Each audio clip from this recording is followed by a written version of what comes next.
வணக்கம் and welcome to delight cinemas. இன்னைக்கான இந்த அப்டேட்ஸ் வீடியோவில் ஃபஸ்ட்டு நம்ம பார்க்க போகிற அப்டேட் எந்த படத்தை பற்றி அப்படின்னு பார்த்தீங்கன்னா, சியான் விக்ரம் நடிச்சிருக்கிற வீர தீர சூரன் பார்ட் 2.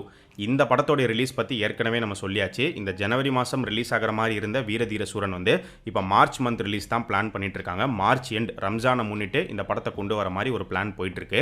மார்ச் 27 அப்படிங்கிற மாதிரி ஒரு டேட் வந்து சொல்லப்படுது. பட் இன்னும் வந்து கன்ஃபார்ம் ஆகல. அதே ரம்ஜானை முன்னிட்டு தமிழில் இன்னொரு படமும் ரிலீஸ் ஆகிறதுக்கு வாய்ப்புகள் இருக்கு. ஜெயம் ரவி நடிச்சிருக்கிற ஜீனி. ஸோ ஜீனி வந்து ஒரு பிக் பட்ஜெட் ஃபேண்டசி என்டர்டெய்னராக உருவாயிருக்கு. ஸோ அவங்களுமே பார்த்தீங்கன்னா ரம்ஜானை முன்னிட்டு மார்ச் 28 ரிலீஸ் பிளான் பண்ணுறதா வந்து சொல்லப்படுது. இந்த ரெண்டு படங்களை தாண்டி ஏற்கனவே மோகன்லால் நடிச்சிருக்கிற லூசிஃபர் 2 எம்புரான் அவங்க வந்து மார்ச் 27 ரிலீஸ் டேட்டை முன்னாடியே லாக் பண்ணி வச்சுட்டாங்க. இப்போ கூட ரீசெண்டாக பார்த்தீங்கன்னா எம்புரானுடைய டைரக்டர் பிருத்திவிராஜ் வந்து எம்புரானுக்கான டீசர் சீக்கிரமே வரப்போகுது அப்படிங்கிறதுக்கான ஒரு ஹிண்ட்டை அவருடைய இன்ஸ்டாகிராம் ஸ்டோரியில் கொடுத்துருக்காரு.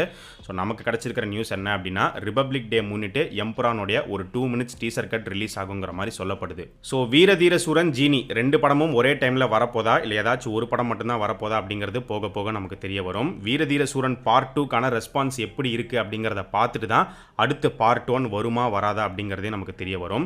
ஸோ இப்போ வீர தீர சூரன் 2 ரிலீஸ் பண்ணிவிட்டு அடுத்து சியான் 63 வந்து ஸ்டார்ட் பண்ணிடுவார். வீர தீர சூரன் 2 நல்லா போயிருக்கு, நல்ல ஒரு ரெஸ்பான்ஸ் கிடச்சிருக்கு அப்படின்னா அப்போ சியான் 63 முடிச்சுட்டு மறுபடியும் வீர தீர சூரன் பார்ட் 1 ஸ்டார்ட் பண்ணுவாங்க அப்படிங்கிற மாதிரி சொல்லப்படுது. அதுக்கடுத்து பார்த்தோம் அப்படின்னா மஞ்சுமல் பாய்ஸ் படத்தோடைய டைரக்டர் சிதம்பரம் அவருடைய இயக்கத்தில் சியான் ஒரு படம் நடிக்கிறதுக்கு வாய்ப்புகள் இருக்குங்கிற மாதிரி ஒரு நியூஸ் வருது. ஆனால் அது எந்த அளவுக்கு உண்மைன்னு தெரியல. ஏன்னா ஆல்ரெடி சிதம்பரம் வந்து பயங்கர பிஸியாக இருக்காரு. இப்போ கேவிஎன் ப்ரொடக்ஷன்ஸ்க்கு ஒரு படம் பண்ணி கொடுக்குறாரு. அது இல்லாமல் தெலுங்கில் ஒரு படம் பண்ண போகிறாரு, ஹிந்தியில் ஒரு படம் பண்ண போகிறாரு. ஸோ இந்த மாதிரி ஒரு 3 லைனப்ஸ் இருக்குது. அதெல்லாம் முடிச்சுட்டு அதுக்கப்புறமா சியான் கூட வந்து கொலாபரேட் பண்ணுவாரா இல்லை அதுக்கு நடுவில் இந்த ப்ராஜெக்ட் நடக்குமாங்கிறது தெரியல. அதெல்லாம் வெயிட் பண்ணி தான் பார்க்கணும். ஆக்டர் சூர்யா எடுத்துக்கிட்டோம் அப்படின்னா இப்போ மே 1 ரெட்ரோ ரிலீஸ் ஆக போகுது. சூர்யா 45 ஷூட்டிங் போயிட்டு இருக்கு. சூர்யா 45 இந்த வருஷம் எண்டுக்குள்ளே வந்து ரிலீஸ் ஆகிடும். வாடிவாசலை வந்து ஸ்டார்ட் பண்ண போகிறாங்க. வாடிவாசலுக்கு அடுத்து என்ன மாதிரியான ஒரு ப்ராஜெக்ட் சூர்யா பண்ணலாம் அப்படின்னு பார்க்கும்போது இப்போ நிறையா மலையாளம் ஃபிலிம் டைரக்டர்ஸ் கிட்ட சூர்யா கதை கேட்டுக்கிட்டு இருக்கிறதா ஒரு நியூஸ் வந்துகிட்டே இருக்கு. ஏற்கனவே வந்து பார்த்தீங்கன்னா அமல் நீரத் அவர்கிட்ட ஒரு ஸ்டோரி கேட்டிருக்காரு அப்படிங்கிற மாதிரி சொல்லப்பட்டுச்சு. இப்போ லேட்டஸ்ட்டாக வந்திருக்கிற நியூஸ் என்ன அப்படின்னா, மலையாளம் டைரக்டர் டர்ன்ட் ஆக்டரான பேசில் ஜோசப், மின்னல் முரளி படத்தோடைய டைரக்டர் பேசில் ஜோசப் கிட்ட சூர்யா வந்து ஒரு கதை கேட்டிருக்காரு. ஸோ இவங்களுடைய காம்பினேஷன் நடக்கிறதுக்கு வாய்ப்புகள் இருக்குங்கிற மாதிரி சொல்லப்படுது. பேசில் ஜோசப் வந்து பார்த்தீங்கன்னா ஃபர்ஸ்ட் டைரக்டராக உள்ள வந்து இப்போ கம்ப்ளீட் ஆக்டராக மாறி நிறைய படங்கள் மலையாளத்தில் நடிச்சுக்கிட்டே வராரு. ஸோ அவருடைய டைரக்ஷனில் சூர்யா ஒரு படம் பண்ணுற மாதிரி இருந்துச்சுன்னா கண்டிப்பாக இந்த காம்போவே வந்து செம்ம டிஃப்ரெண்ட்டான இன்ட்ரெஸ்டிங்கான ஒரு காம்போவாக வந்து இருக்கும். அண்ட் பேசில் ஜோசப் ரொம்ப நாளைக்கு அப்புறம் மறுபடியும் டைரக்ஷனுக்குள்ளே போகிற படம் இந்த ப்ராஜெக்டாக வந்து இருக்கும். நடுவில் வந்து பார்த்தீங்கன்னா பேசில் ஜோசப் வந்து பாலிவுட்டில் ரன்வீர் சிங்கை வச்சு சக்திமான் படம் எடுக்க போகிறாரு அப்படிங்கிற மாதிரி சொல்லப்பட்டுச்சு. அதுக்கப்புறமா அந்த ப்ராஜெக்டை பற்றி இப்போ வரைக்கும் எந்த ஒரு நியூஸும் வரல. அந்த ப்ராஜெக்ட் வந்து டிராப்டா இல்லை ஹோல்டில் வச்சிருக்காங்களா அப்படிங்கிறது கிளியராக தெரியல. இப்போ இந்த மாதிரி ஒரு நியூஸ் வந்திருக்கு. டைரக்டர் வெங்கி அட்லூரி எடுத்த லக்கி பாஸ்கர் சூப்பரான ஒரு படமா அமைஞ்சிருந்தது. ஸோ அந்த படத்துக்கு அப்புறமா இப்போ அடுத்து இவர் என்ன மாதிரியான ஒரு ப்ராஜெக்ட் பண்ண போறாரு, யார் கூட சேர்ந்து ஒர்க் பண்ண போறாரு அப்படிங்கிற ஒரு சின்ன எதிர்பார்ப்பு கிரியேட் ஆயிருக்கு. யார் கூட சேர்ந்து ஒர்க் பண்ணலாம் அப்படின்னு பார்க்கும்போது லேட்டஸ்ட்டாக கிடைச்சிருக்கிற நியூஸ் என்ன அப்படின்னு பார்த்தீங்கன்னா, வாத்தி படத்துக்கு அப்புறமா மறுபடியும் ஆக்டர் தனுஷை வச்சு வெங்கி அட்லூரி ஒரு படம் பண்ண போறாரு அப்படிங்கிறத வாத்தி லக்கி பாஸ்கர் படங்களை தயாரித்த சித்தாரா என்டர்டைன்மெண்ட்ஸ் ப்ரொடியூசர் வம்சி அவர் ஒரு இன்டர்வியூவில் பேசும்போது இந்த ஒரு நியூஸை கன்ஃபார்ம் பண்ணியிருக்காரு. ஸோ தனுஷ் வெங்கி அட்லூரி காம்போ வந்து இப்போ உடனே நடக்க போதா இல்லை டைம் எடுக்குமா அப்படிங்கிறது தெரியல. வெயிட் பண்ணி தான் பார்க்கணும். ஆனால் சோஷியல் மீடியாவில் போயிட்டு இருக்கிற ஒரு ரூமர் என்ன அப்படின்னு பார்த்தீங்கன்னா, வெங்கி அட்லூரியோடைய இயக்கத்தில் சூர்யா தனுஷ் இவங்க 2 பேரும் சேர்ந்து ஒரு படம் நடிக்க போகிறாங்க. அந்த படத்தோடைய டைட்டில் வந்து ஹானஸ்ட் ராஜ் அப்படிங்கிற மாதிரிலாம் ஒரு நியூஸ் போயிட்டு இருக்கு. இது உண்மையா இல்லை ரூமராங்கிறது தெரியல. ஏன்னா இந்த மாதிரி ஒரு நியூஸ் நமக்கு இப்போதைக்கு வந்து கிடைக்கல. ஒருவேளை இது உண்மையாக இருந்தால் செம்மையாக தான் வந்து இருக்கும். பட் நமக்கு கிடைச்சிருக்கிற நியூஸ் என்ன அப்படின்னு பார்த்தீங்கன்னா, வெங்கி அட்லூரி வந்து தனுஷ்க்கு ஒரு கதை சொல்லியிருக்காரு. அவர் கூட ஒரு படம் பண்ணுறதுக்கு சான்சஸ் இருக்குது. அதே மாதிரி ஏற்கனவே நம்ம சொல்லியிருந்தோம் ஆக்டர் சூர்யாவுக்கும் வெங்கி அட்லூரி வந்து ஒரு கதை சொல்லியிருக்காரு. ஸோ அந்த படமும் நடந்தால் நடக்கலாம். 2 பேருக்கும் தனித்தனி கதை அவர் வச்சிருக்காரு. பட் 2 பேரையும் சேர்த்து வச்சு ஒரு படம் பண்ண போறாரா இல்லையா அப்படிங்கிறது போக போக தான் நமக்கு தெரிய வரும். தளபதி விஜயோடைய கடைசி படமா சொல்லப்படுற தளபதி 69 இந்த வருஷம் அக்டோபர் மந்த் ரிலீஸ் ஆக போது. அக்டோபர் மாதம் தீபாவளியை முன்னிட்டு படத்தை கொண்டு வர மாதிரி தான் வந்து பிளான் போயிட்டு இருக்கு. உண்மையிலேயே தளபதி 69 தான் தளபதி விஜயோடைய கடைசி படமாக இருக்க போதா அப்படிங்கிற ஒரு கேள்வி இப்போ உருவாயிருக்கு. எதனால அப்படின்னு பார்த்தீங்கன்னா, இப்போ ரீசெண்டாக வந்து சித்ரா லக்ஷ்மணன் அவர் வந்து ஒரு விஷயத்தை ஷேர் பண்ணியிருந்தாரு.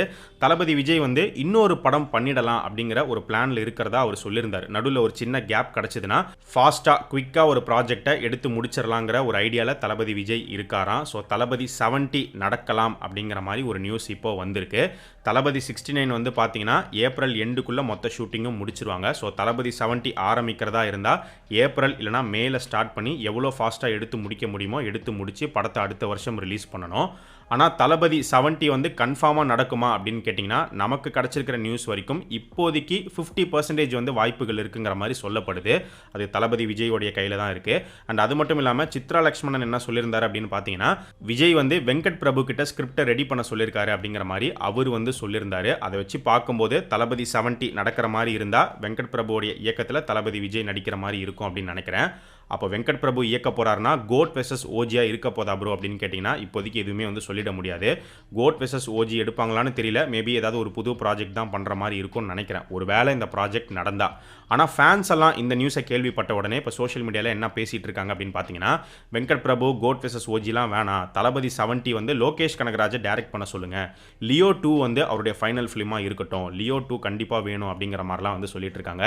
பட் லோகேஷ் கனகராஜ் பயங்கர பிஸி, உங்களுக்கே நல்லா தெரியும். ஸோ கூலி போயிட்டு இருக்கு, கூலியை முடிச்சுட்டு அடுத்து கைதி 2 அவர் ஸ்டார்ட் பண்ணியே ஆகணும். ஏன்னா கைதி 2 முன்னாடியே ஆரம்பிக்க வேண்டிய ஒரு படம், நடுவில் கூலி வந்ததுனால தான் கைதி 2 தள்ளி போட்டாங்க. இப்போ மறுபடியும் கைதி 2 தள்ளி போடுவாங்களா அப்படிங்கிறதுலாம் தெரியாது. அண்ட் தளபதி விஜய் எதனால வெங்கட் பிரபு கிட்ட கதை கிரியேட் பண்ண சொல்லியிருக்கலாம் அப்படின்னு பார்த்தீங்கன்னா கடைசியாக வெங்கட் பிரபு கூட தளபதி விஜய் ஒர்க் பண்ணியிருக்காருங்கிற ஒரு விஷயம். இன்னொன்று வந்து வெங்கட் பிரபு இப்போ அடுத்து எந்த ஒரு ப்ராஜெக்ட்டும் வந்து சைன் பண்ணலை, அவர் கமிட் பண்ணாமல் இருக்கார்.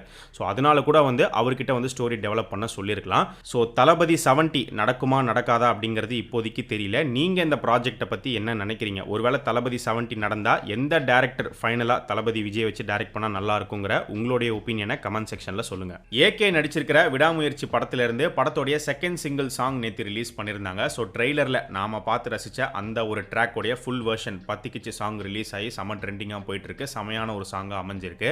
ஸோ படத்தில் எந்த இடத்துல இந்த ட்ராக் வரப்போது, எப்படி பிளேஸ் பண்ணியிருக்காங்க அப்படிங்கிறத வெயிட் பண்ணி தான் பார்க்கணும்.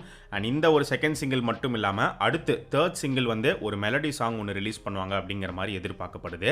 அண்ட் விடாமுயற்சி படத்துக்கான தமிழ்நாடு தியேட்ரிக்கல் ரைட்ஸ் வந்து ரெட் ஜெயின் வாங்கியிருக்காங்க அப்படிங்கிறத இன்னைக்கு மூவி டீம் போஸ்டர் ரிலீஸ் பண்ணி கன்ஃபார்ம் பண்ணியிருக்காங்க. இது ஆல்ரெடி எல்லாருக்குமே தெரிஞ்ச ஒரு விஷயம் தான். அண்ட் விடாமுயற்சிக்கான என்ஓசி இஷ்யூஸ்லாம் கிளியர் ஆயிடுச்சு அப்படிங்கிறத ஏற்கனவே சொல்லியிருந்தோம். எந்த டீலில் கிளியர் ஆயிருக்கு அப்படின்னு பார்த்தீங்கன்னா பேரமௌண்ட் பிக்சர்ஸ் வந்து நிறைய அமௌண்ட் வந்து இவங்ககிட்ட கேட்டுக்கிட்டு இருந்தாங்க. பட் ஃபைனலாக வந்து 10 கோடி ரூபாய் கேட்டு விடாமுயற்சி டீம் வந்து அந்த 10 கோடி ரூபாவை செட்டில் பண்ணியிருக்காங்கன்னு சொல்லப்படுது.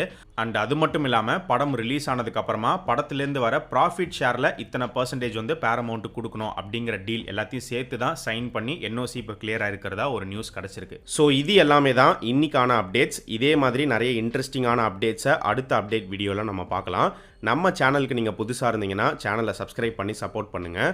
அண்ட் நம்ம டிலைட் சினிமாஸ் சேனலோடைய சோஷியல் மீடியா பேஜஸ்க்கான லிங்க் வந்து பார்த்தீங்கன்னா டிஸ்கிரிப்ஷனில் கீழே கொடுத்துருக்கோம். இன்னும் ஃபாலோ பண்ணாதவங்க மிஸ் பண்ணாமல் போய் ஃபாலோ பண்ணுங்கள்.